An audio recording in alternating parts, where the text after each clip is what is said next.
Waka, what's up, and welcome back to the channel for yet another FC Finch review. And I could not resist this this beautiful shot. Yes, today it is Eaglemoss Day before we get the let out for the weekend. And we're gonna be doing a non-federation ship. We're gonna be doing the Romulan Warbird XL edition, and there it is, right in front of us.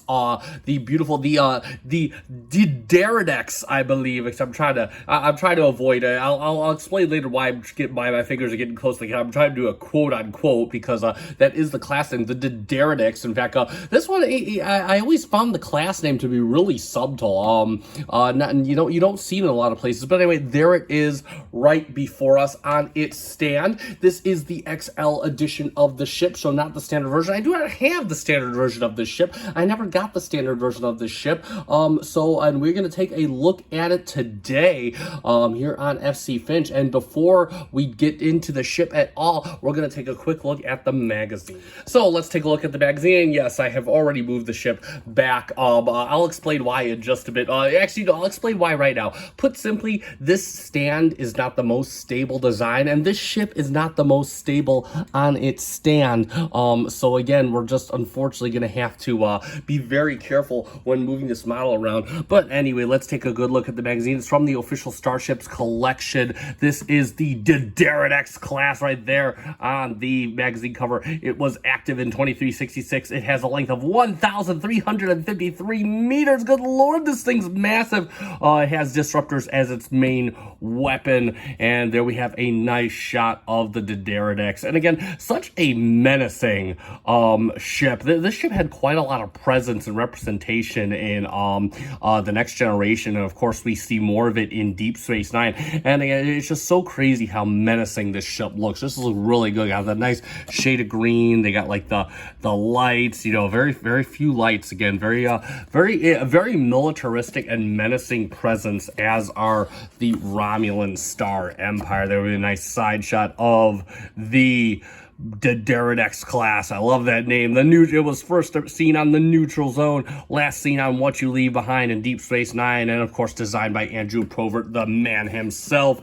And then of course we have the profile of the Romulan Warbird and the TNG art of Probert. Of course, the standard issue magazine will have more information on this ship, and I'm gonna kind of bring the camera down so we don't have to stress the arms. And there we have a nice frontal shot of the Dideridex. Notice all the openings and whatnot. Lot of windows back here that you can see. Again, just really nice. Just a really interesting open design. Romulan Warbird, the Dideridex class Warbird made up the bulk of the Romulan fleet in the 24th century. And of course, ship equipped with a cloaking device. And then, of course, we have the TNG art of Andrew Probert. There, of course, we have two of Andrew Probert's main arts. He is the designer of the Enterprise D, the Galaxy class, and, of course, the Romulan Dideridex. There is a nice shot from the Neutral Zone. We are back, Captain. Of course, oh, God, I forget the guy who played Golden Cat. I'm sorry. Somebody tell me in the comments. I forget who it is. But anyway, and there we have some of Andrew Probert's preliminary sketches for the Galaxy class. And so I remember watching Trek Yards episode. And if you haven't seen Trek Yards, go and check them out. And I recall them having the interview with Andrew Probert. And he was he had done various sketches. He wasn't. They had not picked his ship to be the Enterprise yet. And I guess one of the head designers came in and said, "Is that the new ship?" And I guess he replied something along the lines of, "I don't know, you tell me." And from that moment on, his sketches were smoothed out to become the Enterprise NCC 1701D. At least I think that's how the story goes. But of course, you can watch Trek Yards and find out for yourself. I'll put a link to their channel in the description down below. It's about time I did that because they are a very good source for Star Trek information. Good old Captain Foley and Commander Cocking. So very good source of information. Got a lot more artwork right there. And then, of course, again, more artwork There we have the Enterprise C, the Andrew Probert design, one of my favorite designs of the USS Enterprise. There are all the variations of the Enterprise under Andrew Probert. And then, of course, we have another Probert ship, the Decorah class. Unfortunately, Eaglemoss would never make an XL of that. Again, more art and things. Not the most elegant style of magazine opening. And then again, we got a lot more art right here. Nice close-up shot of the D at space dock. Dino Cat, of course, playing off in the corner with his little sushi toy. And then, of course, finishing off the magazine Star Trek at a nice upper orthographic view of the Dederedex class. Now, I don't have the box to show off this time around, but I am going to show how to still mount this in the stand. And, yeah, we're just going to go through this really quickly, as always. So put the peg inside the peg, and this is not stable at all. This will come out very easily. And then you put the ship, just attaches on the back of its flat right here, and you can see that it just kind of curves up on the stand, and it'll sit as long as you don't mess with it. And you can kind of see it looks, it looks really good when it is balancing. Just be very careful.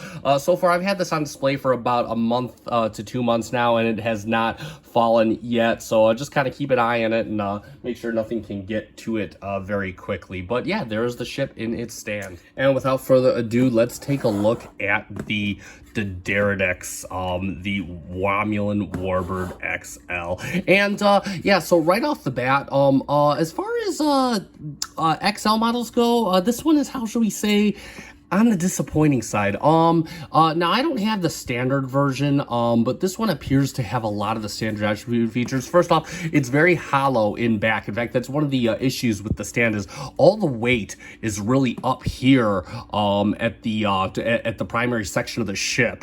So it really has nothing weighing it down back here, and I really don't think this design lends itself to being something that's supposed to be stabilized on its tail end. So just kind of watch that. Be mindful of it whenever you are standing this thing up. But what this thing lacks in weight, it does have in detail, and it does have quite a bit of detail. In fact, let's start right at the front. So of course we have our disruptor launcher right here, and then of course we have the nice Romulan Star Empire logo up front. That looks really, really good front and center, really nice. And then of course you have gold detailing, and this is all extruded, so it feels, you can actually feel this out here. Same thing with right here, you got all these window detail. I mean, you gotta imagine this ship is almost 1,400 meters, so again, lots of troops, lots of barracks. Assuming this was primarily a troop ship, I mean, it is the Romulans after all. So again, lots of barracks on this thing. I mean, I'm pretty sure you could probably carry an army on board just one of these.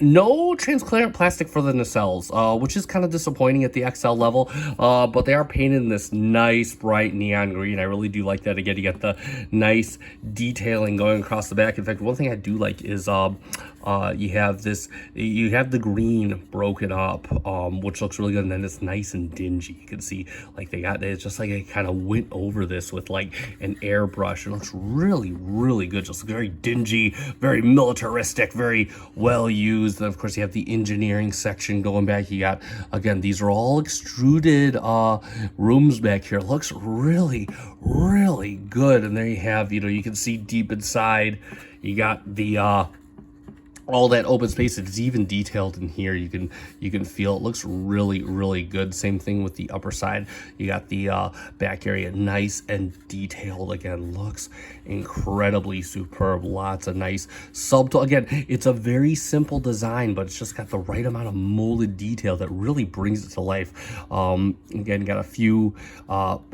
details down here. You can kind of just run your finger over them. It feels really, really good. And yeah, no, just again, overall, again, it doesn't have the weight that an XL should, but it certainly packs a punch in the detail department, and I think that itself is a superb benefit. Would have been nice to get some transparent plastic in the nacelles, but yeah, you could only win so many. So, but there we go for that. And for a quick comparison, no, we're not going to do another XL. Why do another XL when it can look absolutely almost? I mean, if you think about it, this is you know, Eaglemoss, they don't do for scale, so you got to get that argument out of your head. This is not entirely accurate, but it's pretty close. I mean, in theory, the Dideredex, excuse me, should be quite a bit bigger. It's over double the length of the Enterprise. Yeah, you can just kind of see. I mean, this is as close. This is one of the closer ones. That we got a nice side view profile right there of each ship. Oh God, this looks so good. And then of course we have the front profile, and these just look so at home together. I mean, you can tell that they're from the same era. And one last one, we're gonna do it. Hold on, let me get it so we can see most of the Enterprise. Captain, we are back. And that is just absolutely glorious. Again, really, really good looking. So let's summarize. And yes, no turntable. What, are you kidding? With a ship this unstable? Absolutely not on the turntable. Again, this is definitely one of the more unstable ships in the entire Eaglemoss collection. So I am not going to risk damaging my ship by putting it on a turntable. So no turntable this time around. But that being said, that does conclude this review, and this has been the Eaglemoss official Starships collection. Romulan Warbird Special Edition, aka Romulan Warbird XL.